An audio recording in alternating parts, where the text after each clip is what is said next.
Hey, it's Kevin DeWitt here. Welcome to another plugin knowledge session. In this session, we're going to check out a plugin called oldTimer from PSP.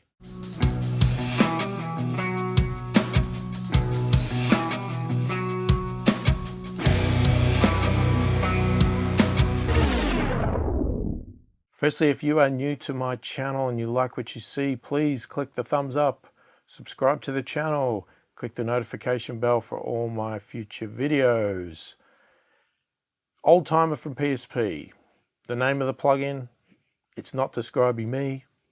Maybe I am an old timer, whatever, but it's not the point of the name of the plugin itself. This is a vintage style compressor that actually comes in two versions. So if you get the plugin, you get two versions. You get a simpler version and you get what they call the ME version, which has a lot more detail and a lot more advanced features to it. So if you're looking for a compressor to add some vintage style characteristics, then go and check that plugin out. But firstly, let me show you around the plugin and then you can see what you think. All right, so here we are in Cubase and we have the PSP oldTimer pulled up. So the difference between the two is that the ME is an advanced version of oldTimer. It adds a few extra features like mid-side, left, right, that sort of thing. And we'll obviously go through the differences there, but you can see visually, obviously, the differences to a point. There's a few extra things as well, but you know, from a concept point of view, it is the same plugin. It is just a little bit more advanced. So what is the PSP oldTimer? It is a vintage style compressor designed for demanding track and program compression, limiting and mastering processing.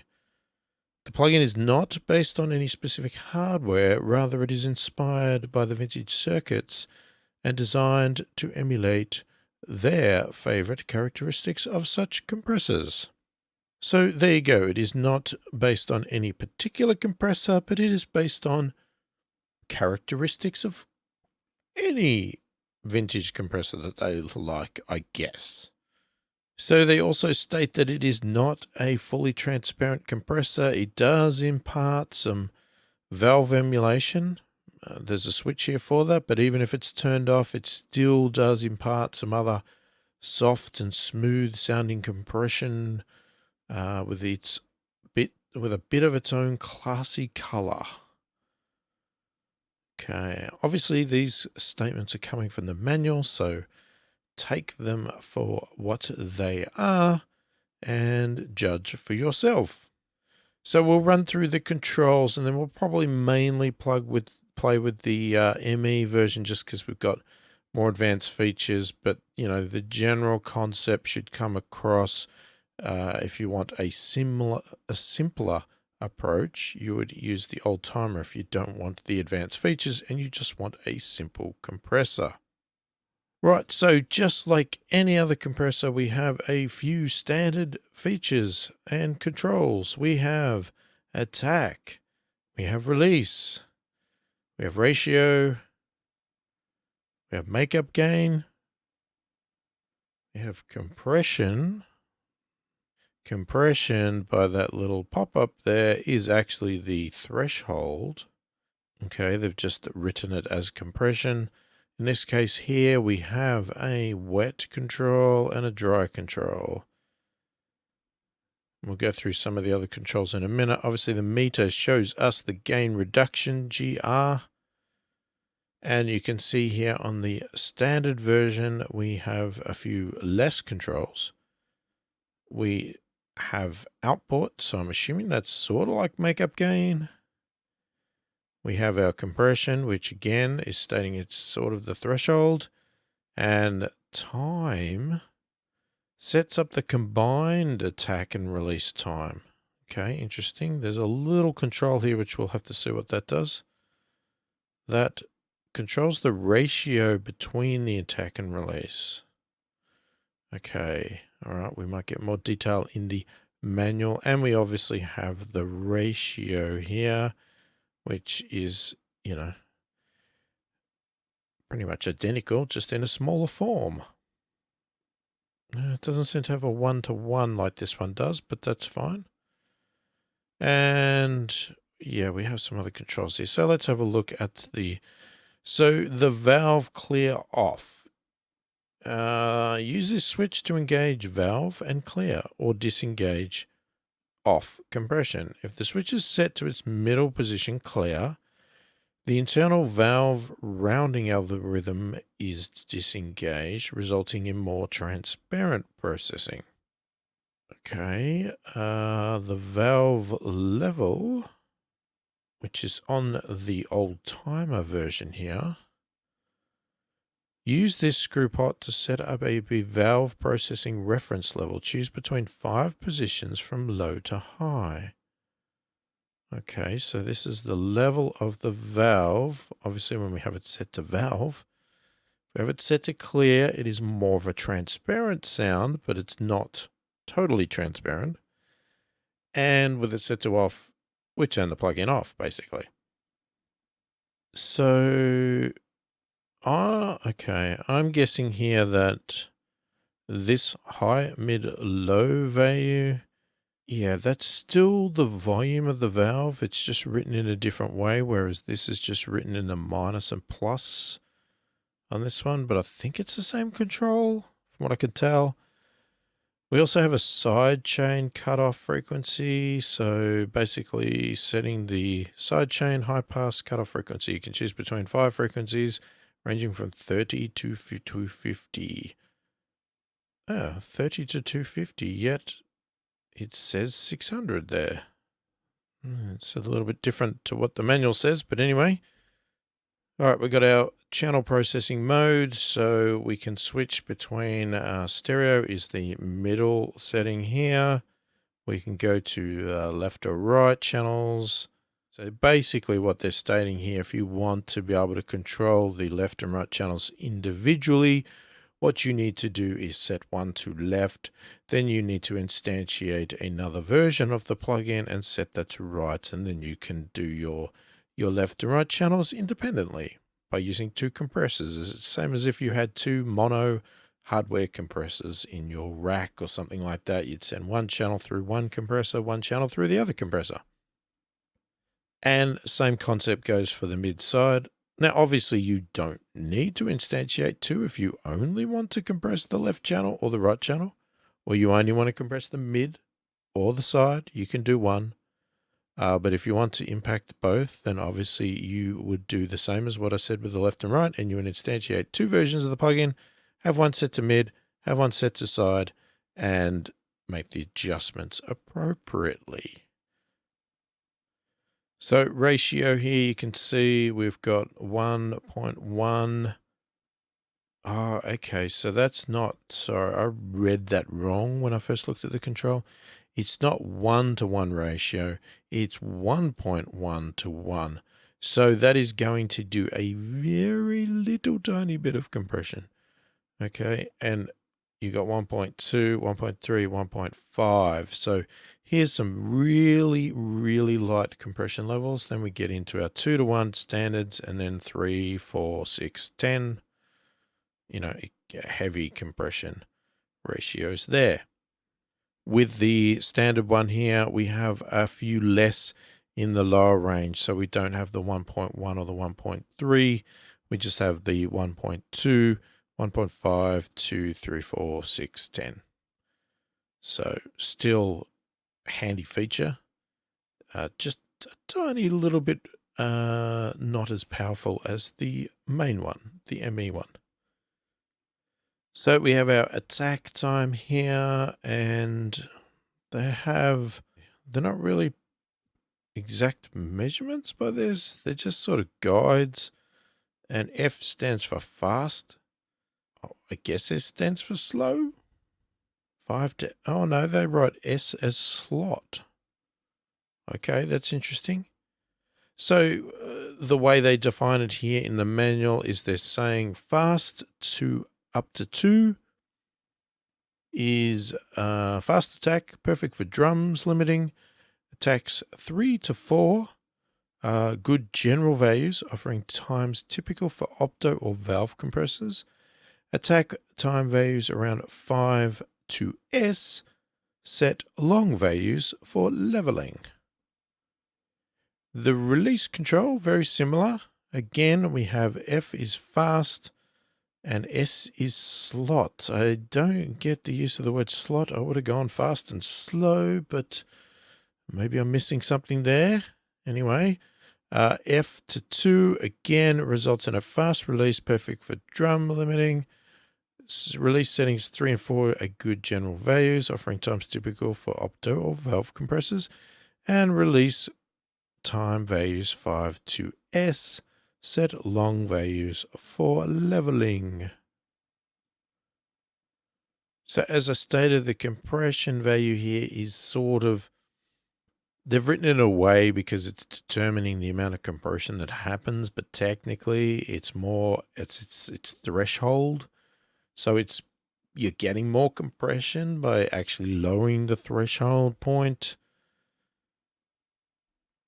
So yeah, that's a pretty simple control. That correlates straight across to the other version. Again, makeup control here again, nothing major to do or talk about that. Okay, the dry label allows you to engage and mute the dry signal on the output. Click on the label to mute.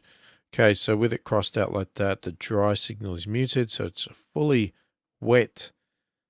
If we click it, we allow some of the dry signal through, and then we can control the level of that dry signal and blend it in with our wet signal, which we can again adjust to suit what we want. We can actually disengage the wet channel and go fully dry as well. Okay, so a couple of other things. This switch here is not mentioned in the manual, but I'm assuming that it is a release, auto release. Does it actually describe it? Does it even have a pop-up? No, I can't even get it to do a pop-up. I can only guess that it's an auto release, but I don't actually know. It's not written anywhere in the manual. So let's just quickly run over the couple of variances here in the non-ME version.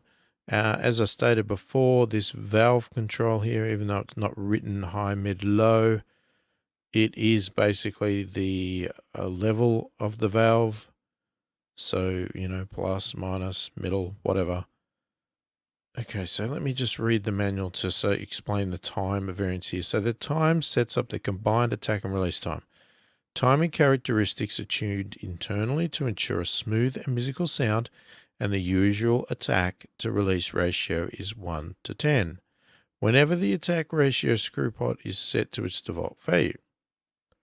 Since attack and release are heavily program dependent, you can manually adjust them to meet the specific program requirements using the time knob.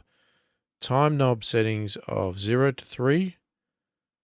0 to 3. Here we go, right in here. Results in a fast attack release, perfect for drums limiting.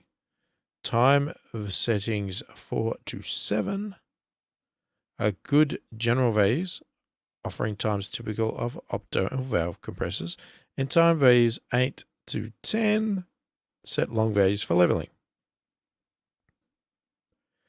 Now the attack ratio screw, this little thing here, adjust the attack time in reference to the overall time knob.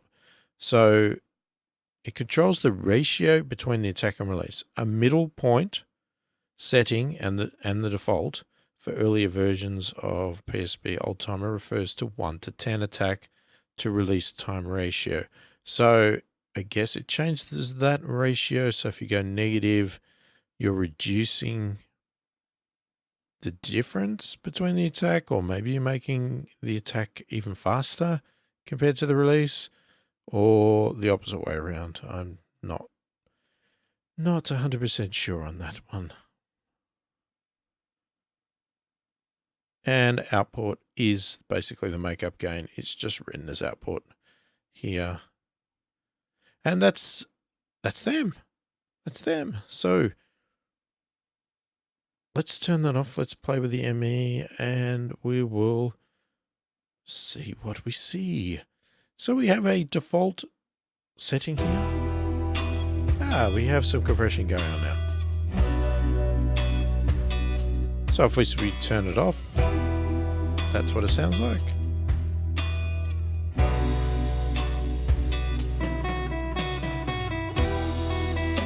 That is clear.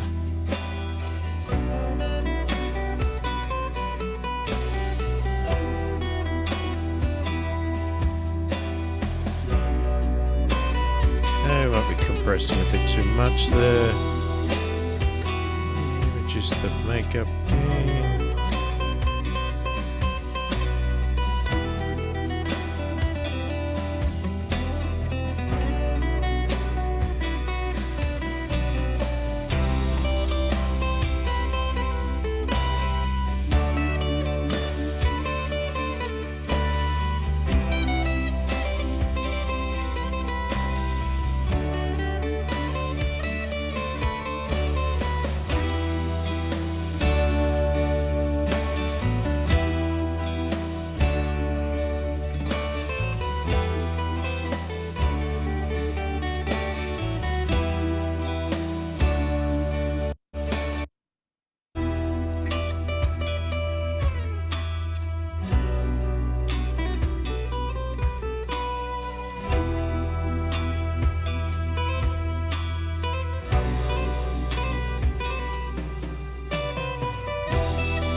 So if we just see what it sounds like between sort of on and off, we've got a subtle compression here, very low value, doing a little, very little.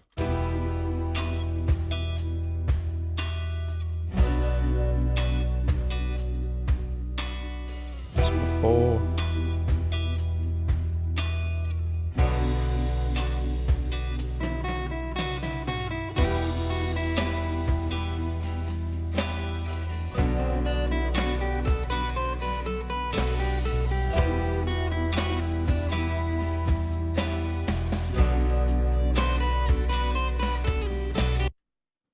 Now, if we want to sort of hear possibly what it's imparting, we could push it a bit heavier.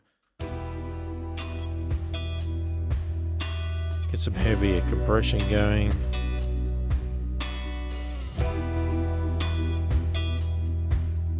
Turn the right knob up.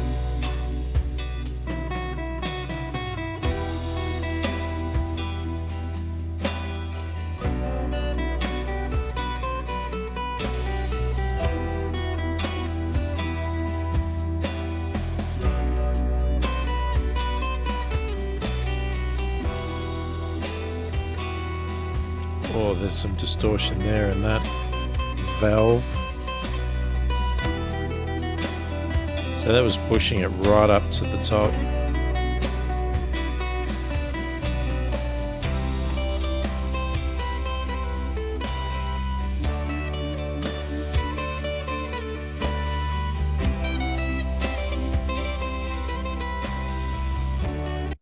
So you can hear the difference between the valve and clear there. Now, obviously, as I said, I'm really going stupid here, but the point of this stupidness is sometimes people don't like me doing this, but I'm just sort of trying to give you an example of what it's doing. Now, you should not be doing that. Okay. And we probably wouldn't even have that on high, but if we had it on high,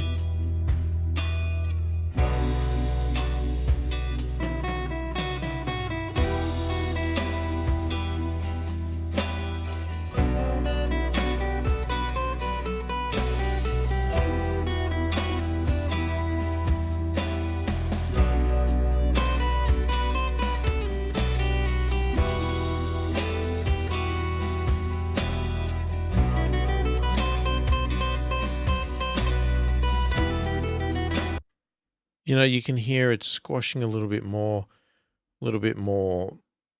I guess, imparting valvey sort of characteristics, dulling it down a little bit, that sort of thing.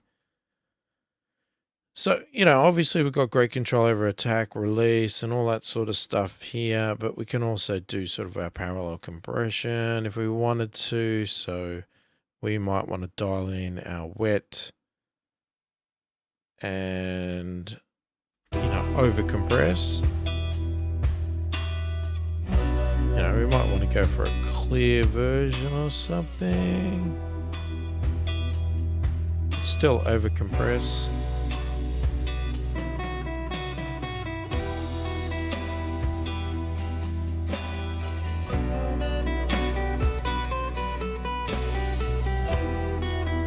Keep grabbing the wrong knob. All right. Now, if we set our dry to say 0, if we can get it to 0. Oh, that'll do. Let's turn the wet off. So that is just dry. Well, we should hit no difference there.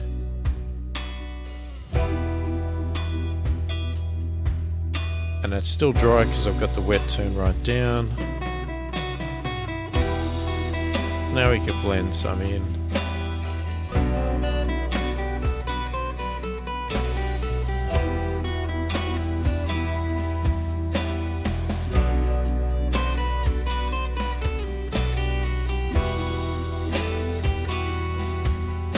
So if you want to add some extra life with the parallel compression, you can do that.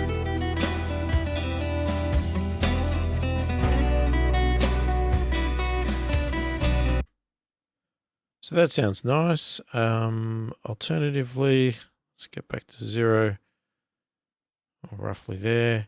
We've also got the side chain.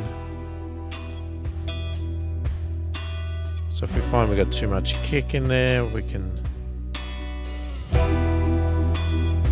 adjust our side chain to suit.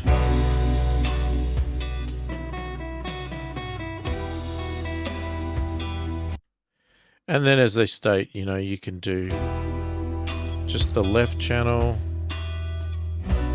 just the right, just the side.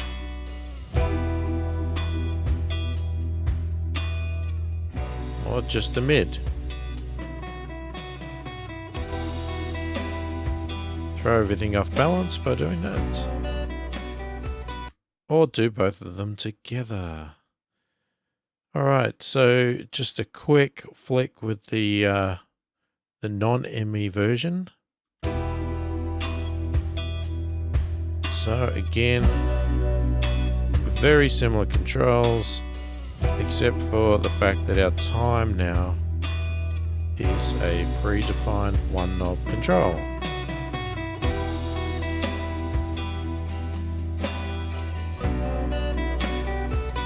But we can obviously adjust the ratio.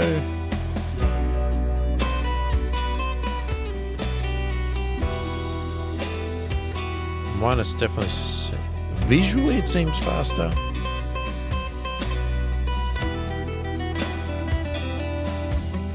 Plus seems slower, and then obviously in the middle is the default setting.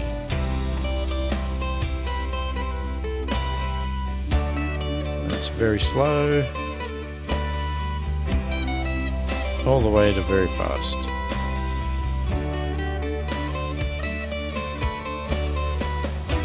Still got our clear and our off. We've got our valve control there as well.